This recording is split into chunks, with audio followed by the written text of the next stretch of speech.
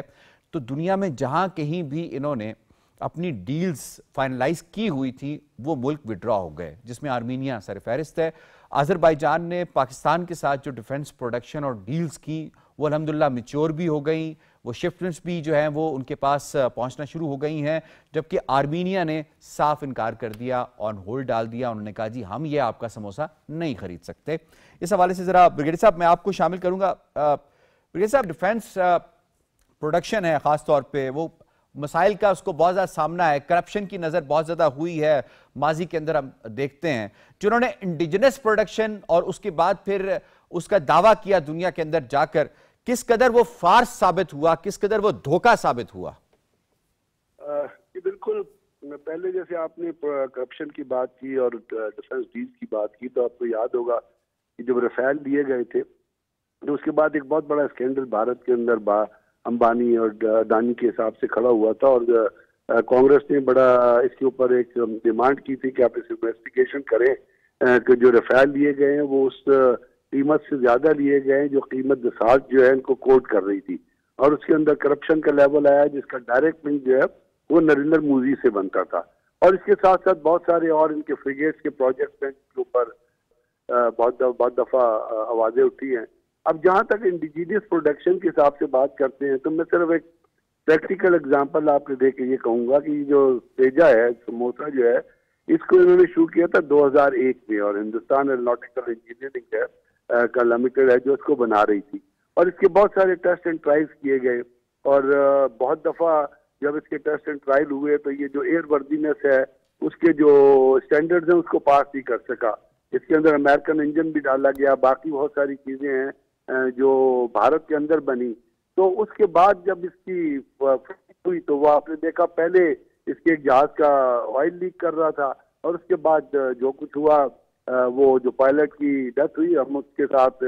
We sympathise with her family, کیونکہ بھی کسی انسان کی جان کا ضائع ہونا اور پروفیشنل کی جان کا ضائع. لیکن جو ٹیکنالوجی کی جو آپ ورث دیکھتے ہیں یا جو مشین کی ورث دیکھتے ہیں، وہ مشین کی ورث دو طریقوں سے دیکھیں. ایک یہ جب رفیل فلائی کر رہے تھے تو اس وقت ان کا پروفیشنلزم آ گیا کہ پاکستان نے رفیل کو ہٹ کیا، جس کے اوپر انہوں نے اپنی تمام پار کو، اس کا مطلب ہے پاکستان ایئر فورس وہ had an edge over Indian air force. اس کے بعد جب تیجا فلائی کیا تو اس کے بعد وہ تیجا بیکاز لیک آف پروڈکشن اور اس کے اندر جو ڈیفیکٹ تھے اس کی وجہ سے وہ ایک پائلٹ کی جان لے گیا. اب بات یہ اسی کمپیریزن میں اگر آپ دیکھیں تو پاکستان نے GF-17 تھنڈر کامرا میں شروع کیا تھا اور 2001 کے بعد شروع کیا تھا. ان کی اناؤنس کرنے کے بعد اس کو شروع کیا گیا تھا. اس کے بعد پاکستان نے کس طرح سکسیسفلی ان کو بنایا اور دبئی ایئر شو میں کس طرح وہ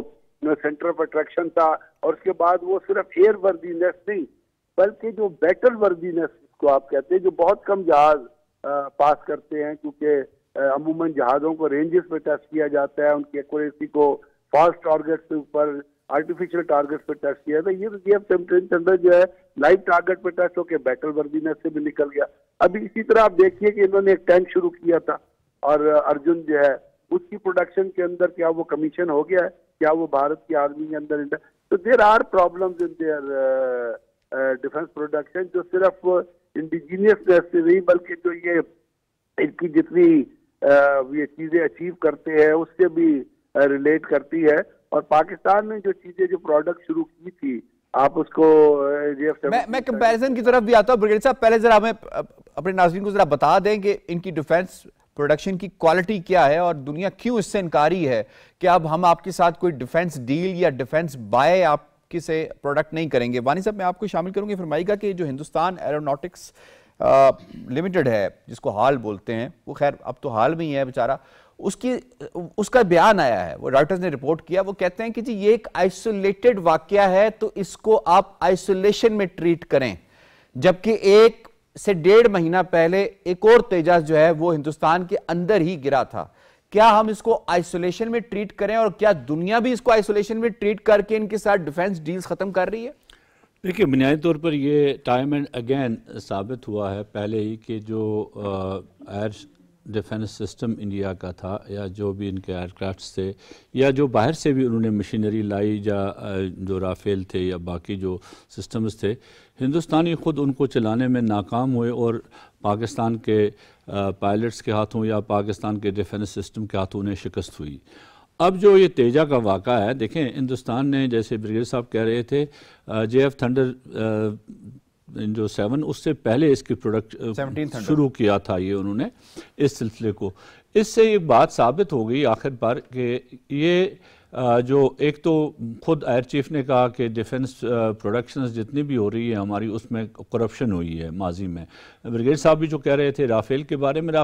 میں ایویڈنٹ ہے، اس میں نریندر مودی اور اندانی وہ دونوں اس میں ایکیوزڈ ہیں. یہ ٹائم کی بات ہے، نریندر مودی جب پرائم منسٹرشپ سے ہٹتا ہے تو ہی will be find the consequences of that, کیونکہ CBI انکوائری نے وہ سیٹ کر دیا ہے کہ وہ انہوں نے اس کمیشنز اس میں لیے ہیں. اب دوسری چیز یہ ہے کہ اب تیجا کے اس حادثے کے بعد دیکھیں آپ کسی ایئر شو میں حصہ لیتے ہیں یا کسی نمائش میں حصہ لیتے ہیں، کسی جگہ حصہ لیتے ہیں اپنے پروڈکٹ کو دنیا کو دکھانے کے لیے تاکہ دنیا کو آپ اٹریکٹ کریں اپنی طرف. جب آپ کا پروڈکٹ ڈیفالٹ ہو تو دنیا پھر لیتی نہیں ہے. یہی وجہ ہے کہ آپ دیکھیں آرمینیا نے ان کا یہ سودا کینسل کر دیا اور دنیا کے دوسرے ممالک جو ہیں جنہوں نے کہیں اپنی خواہش ظاہر کی ہوگی وہ بھی یہ ختم کر دیں گے. ہم نے دیکھا ہمارے جو F-7 تھنڈرز تھے جنہوں نے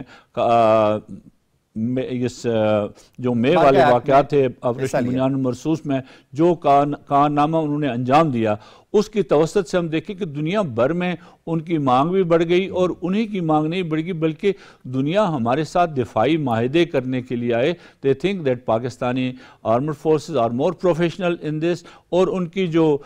ٹیکنالوجی ہے وہ ایڈوانسڈ ہیں, and they know how to tackle the technology. اب انڈینس کے پاس American technology, Israeli technology as well as Russian technology, ساری ٹیکنالوجیز تھی, but they could not handle that. I think اب دنیا تو سوچے گی اس بارے میں کیا ان کے ساتھ کسی ایسی جو ڈومیسٹک پروڈکشن ان کی ہے اس کو خریدا جائے یا نہ خریدا جائے.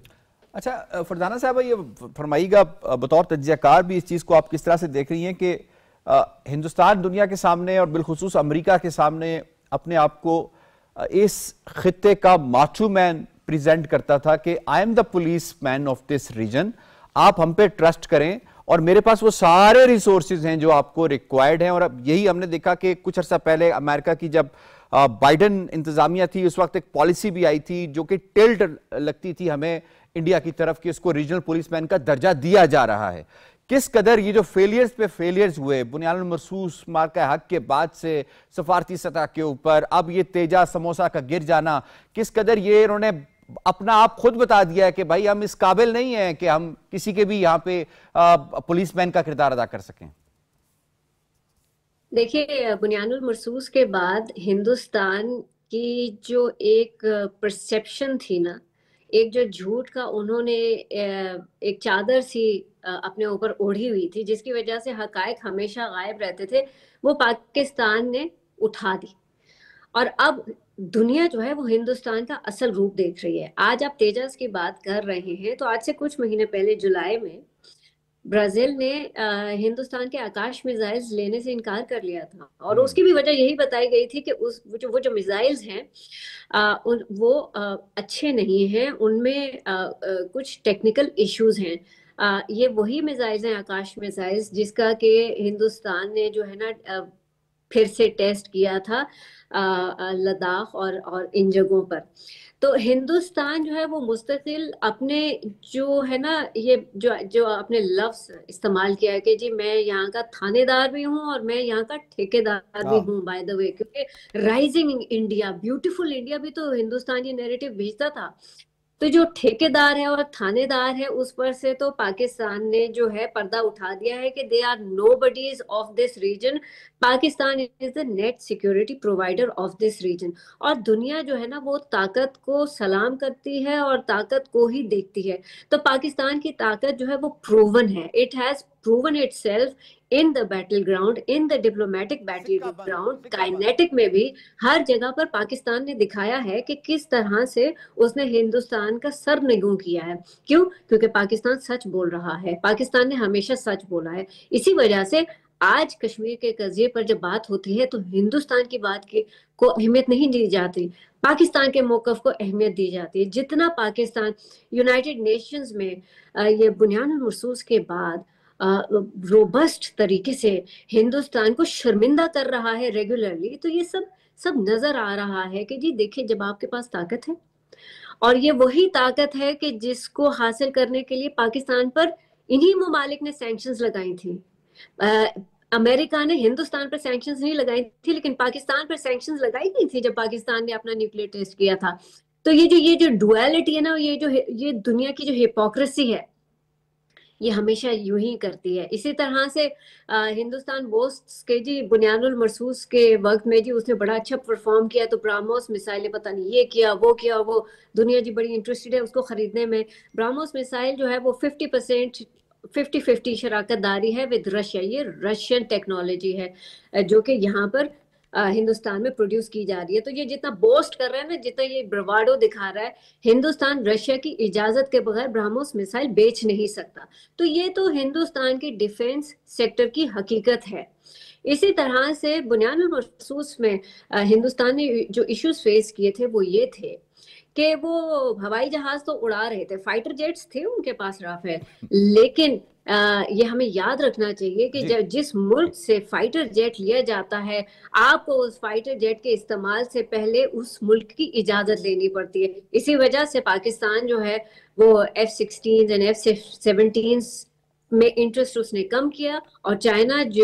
جو کہ ہمیشہ سے پاکستان کا اکنامک پارٹنر رہا ہے, ڈیفنس پارٹنر رہا ہے, ہمیشہ ساتھ ساتھ رہے ہیں. ان کے ساتھ پاکستان نے اپنا پورا ڈیفنس کا جو سسٹم ہے وہ ویل انٹیگریٹڈ ہے, سارے کچھ جو ہے وہ ساتھ ملا ہوا ہے. اور جو جو ان کے جو تیارے پولیس مین کا جو امپریشن ہے وہ ٹوٹل زائل ہو گیا. ٹھیک ہے سردار صاحب, آپ کی طرف یہ فرمائیے گا کہ یہ جو تیجاز ہیں اس کا جو انجن ہے, اس کی جو بیسک مشینری جو آتی ہے وہ جی سے آتی ہے, جو کہ امریکہ کی ایک کمپنی ہے. تو ایک تو بتائیے گا کتنی بڑی امبیرسمنٹ جی کے لیے بھی ہوئی ہے, جس طرح سے رافیل میں فرانس کے لیے اور اس کمپنی کے لیے ہوئی ہے, اور پھر اس میں انڈیجنس کیا ہے کہ جب آپ اس کا جو مین پارٹ ہے وہی آپ امپورٹ کرتے ہیں, تو انڈیجنس کیا ہے اس کے اندر؟ یاسر صاحب, انڈیا کو تو اس میں پروفیشنل کمپیٹنسی جو ہے مشین تو جہاز یا اکوپمنٹ یا جتنے بھی اس طرح کے انسٹرومنٹس ہیں وہ انسٹرومنٹس تو اپنی جگہ پر ٹھیک ہی ہوتے ہیں, لیکن اس کے پیچھے جو چلانے والی فورس ہے, جیسے گاڑی کو ایک ڈرائیور چلاتا ہے, تو میرے خیال سے جو پروفیشنل کمپیٹنسی ہے ایئر فورس انڈیا کی وہ ایکسپوز ہوئی ہے ورلڈ میں. یو کے میں جو ایئر شو ہوا وہاں پر بھی پاکستانی پائلٹس کو دنیا نے اپریشیٹ کیا. یہ جو یو اے ای میں ہوا یہاں پر بھی آپ کے جے ایف تھنڈر کو لوگوں نے اپریشیٹ کیا. ایک دن پہلے انڈین ایئر فورس کے پائلٹس نے پاکستانی جے ایف 17 تھنڈر کے ساتھ کھڑے ہو کر سیلفیاں لی ہیں, وہ سوشل میڈیا پہ وائرل بھی ہوئی. تو پاکستان کی جو ایئر فورس ہے وہ ذرا بیٹل فیلڈ میں پروون ہو چکی ہے, اور پورے ورلڈ میں اس کو ایک خاص عزت کی نگاہ سے دیکھا جاتا ہے کہ یہ پروفیشنلی, اور مشینز بھی اچھی ہیں, مشینز کو بھی آپ دیکھیں, اب ڈیلز ہو رہی ہیں ہماری. اور پاکستان کے چونکہ بیٹل فیلڈ میں جب آپ کے جے ایف تھنڈر اور آپ کا میزائل سسٹم اور باقی چیزیں ڈیفنس سسٹم ٹیسٹ ہو گیا, تو جب چیزیں ٹیسٹ ہوئی ہیں تو ورلڈ نے پھر اس کو اپریشیٹ بھی کیا اور نئی ڈیلز بن رہی ہیں. ان کا مسئلہ یہ ہوا کہ انہوں نے اپنے ساتھ امریکن ٹیکنالوجی کو بھی, رشین ٹیکنالوجی کو بھی, اور فرانس کی رافیل ٹیکنالوجی کو بھی ورلڈ میں اس کی جو ہے نا معیار گرایا ہے, کیونکہ انہوں نے اس کے استعمال میں وہ ناکام رہے ہیں. تو ان کی اپنی پروفیشنل کمپیٹنسی بھی خراب ہوئی ہے, اور ورلڈ میں ان کو یہ جو ابھی ریسنٹ جو آپ تیجے کی بات کر رہے ہیں کہ پورے دبئی کے ایئر شو میں ایک ہی جہاز گرا ہے اور وہ انڈیا کا گر گیا, تو یہ ان کے لیے ایک بیڈ لک بھی تھی, اور یہ ان کو انٹرنیشنلی سبکی بھی کا بھی سامنا ہوا. تو یہ ظاہر ہے اس طرح کی ایک میسج بھی تھا دنیا کے لیے کہ ہم پریپیئرڈ نہیں ہیں. ان کی انڈین ایئر فورس کی طرف سے ان کی گورنمنٹ کے لیے بھی ایک میسج تھا. Do you agree with this? اور یہ بھی ہے کہ دیکھیں بعض اوقات بلیسنگ جو ہے وہ پاکستان کے اس حصے میں اس لیے آئی کہ یہ جو مئی کے جو بین المرصوص آپریشن کے بعد انڈیا اتنا کنفیوز ہے کہ اس کی آپ پارلیمنٹ میں دیکھیں تو مودی کے خلاف تقریریں ہیں, اس کے علاوہ وہ خود بھی مختلف جگہوں پہ ان سے غلطیاں ہو رہی ہیں, اور وہ ابھی تک اسٹیبل نہیں ہے. میرے خیال سے بیک گراؤنڈ میں وہ جو واقعہ ہے جو 6 یا 7 طیارے جس پہ ٹرمپ نے کوئی 50 مرتبہ ورلڈ میڈیا میں یہ کہا ہے جی کہ میں نے جنگ رکوائی ہے اور یہ طیارے گر گئے, ٹرمپ نے کہا ہے, اور ہم نے ٹیلز نمبر بھی بتا دیے ہیں. یہ تو پروون بات ہوگی. بریگیڈیئر صاحب, towards the very last end ذرا بتائیے گا, آپ کمپیریزن ڈرا کر رہے تھے, is there any comparison between the two of the production qualities جو پاکستان انڈیجنس اپنی بنا رہا ہے اور جو انڈیا بنانے کی کوشش ہے, دنیا کو دکھانے کی کوشش کر رہا ہے کہ وہ بھی کچھ بنا رہا ہے؟ میں بجائے اس کے کہ اپنی طرف سے یہ کہوں کہ جی دے آر ناٹ کیپیبل, میں آپ کو ایک پریکٹیکل چیز آپ کے سامنے رکھ دیتا ہوں, آپ کے ناظرین کے سامنے, وہ اس کو پڑھ بھی سکتے ہیں. ابھی انڈیا کو, انڈین نیوی کو رفیل 35 رفیل کے 31 رفیل ڈیلیور ہونے سے نیول ورژن کے, جس کا انہوں نے آرڈر پلیس کیا ہوا تھا. اب انہوں نے انڈین نیوی نے خط لکھا کہ جی ہمیں رفیل چاہیے ہیں, تو جو دسالٹ ہے جو فرینچ کمپنی ہے جو رفیل بناتی ہے, انہوں نے ایک لیٹر لکھا ہے انڈیا کو جو اویلیبل اور ریکارڈ, انہوں نے کہا کہ جی آپ کے جو پائلٹس ہیں وہ اس قابل نہیں ہے کہ وہ ہمارے رفیلس کو فلائی کر سکے, تو پہلے آپ اپنے پائلٹس کو بھیجیے ہمارے پاس, ہم ان کو 10 ہفتے کی ٹریننگ کرائیں گے, اس کے بعد ہم ان کا ایئر ورک کا ٹیسٹ دیں گے, اس کے بعد پھر ہم آپ کے آرڈر کو تیار کر کے ڈیلیور کریں گے. اس سے آپ اندازہ لگا لیجئے. دوسری چیز یہ ہے, آج کل آکسفورڈ یونیورسٹی میں ایک مباحثہ ہوا ہے, آپ کی نظر سے گزرا ہوگا, جس میں پاکستان کے طلباء نے, اور پہلے ایک پینل تھا, ایک بڑا پینل تھا جس کو اپنا انڈیا نے وڈرا کر لیا, پاکستان نے بھی اپنا پینل وڈرا کیا. اب پھر اس کے بعد جو آکسفورڈ یونیورسٹی کے طلباء کے ان کو کہا گیا پاکستانی پینل تھا, انڈین پینل تھا. دہشت گردی, انڈیا کے اندر دہشت گردی اور دہشت گردی کے موضوع پہ بحث تھی. وہاں پاکستان پینل نے اب لاجک کے ساتھ, حقیقتوں کے ساتھ, یو این رپورٹ کے ساتھ, دنیا کی رپورٹوں کے ساتھ, باقی دلائل کے ساتھ اپنا پوائنٹ آف ویو پیش کیا انڈیا کے جو اسٹوڈنٹس تھے انہوں نے بھی پوائنٹ آف ویو کیا. آپ کو پتا ہے آکسفورڈ ایک بڑا پریسٹیجیس ڈیبیٹ ہوتی ہے, اور جب وہ ڈیبیٹ ختم ہوتی ہے تو وہاں پہ جو حاضرین ناظرین بیٹھے ہوتے ہیں ان کے اوپر وہ موشن جو ہے ووٹنگ کے لیے پیش کی جاتی ہے, اور جب وہ ووٹنگ کے لیے موشن پیش کی گئی تو پاکستان کے جو پارٹیسپینٹس تھے اور جو موشن کے لیے بول رہے تھے, جو موشن کی فیور میں بول رہے تھے, وہ 2/3 ایکسپیرینس سے ناظرین نے اس موشن کو پاس کر دیا, کیونکہ ان کے پاس سبسٹانس تھا, فیکٹس تھا بتانے کے لیے. تو آپ کا جو پوائنٹ ہے وہ یہ کہ کوئی کمپیریزن ہی نہیں بنتا ان کی آپس میں پروڈکشن کوالٹی کا. بس اس چیز کے حساب سے آپ اندازہ لگا لیجئے کہ وہ کیا چیز پروڈیوس کر رہے ہیں, اور میں دعا کرتا ہوں کہ وہ ایسی پروڈیوس کرتے رہیں. میری بہت دعا ہے کہ وہ اسی قسم کا تیجا بنائیں, اس کے اوپر اور ایکسپیریمنٹ کریں, اسی قسم کا ارجن بنائیں, اور وہ یہ کرتے رہیں, اور پاکستان جو ہے وہ اپنی جو انڈیجیس پروڈکشن ہے اس کے اوپر چلتا رہے گا, اور انشاءاللہ ہماری جو بھی پروڈکشن ہوگی دنیا اس کو قبول کرے گی. کیونکہ دبئی کے اندر جب آپ نے PL-15 اور باقی چیزوں کی نمائش کی ہے تو وہاں پہ تمام لوگ جو ہیں اس کی طرف اٹریکٹ. اس کے علاوہ پاکستان ڈرون ٹیکنالوجی میں بھی بہت کام کر رہا ہے. ٹھیک ہے, ٹھیک ہے بریز صاحب, آپ کا پوائنٹ آ گیا. آئی ہیو ٹو وائنڈ اپ جی. مجھے شکریہ ادا کرنا اپنے تمام معزز مہمانوں کا آج کے پروگرام کے حوالے سے. تبصرہ, شارٹ اور رپورٹ آپ نے ملاحظہ کی. پروگرام کشمیر ٹوڈے سے اتنا ہی. یاسر رحمان کو دیجیے اجازت. اللہ نگہبان.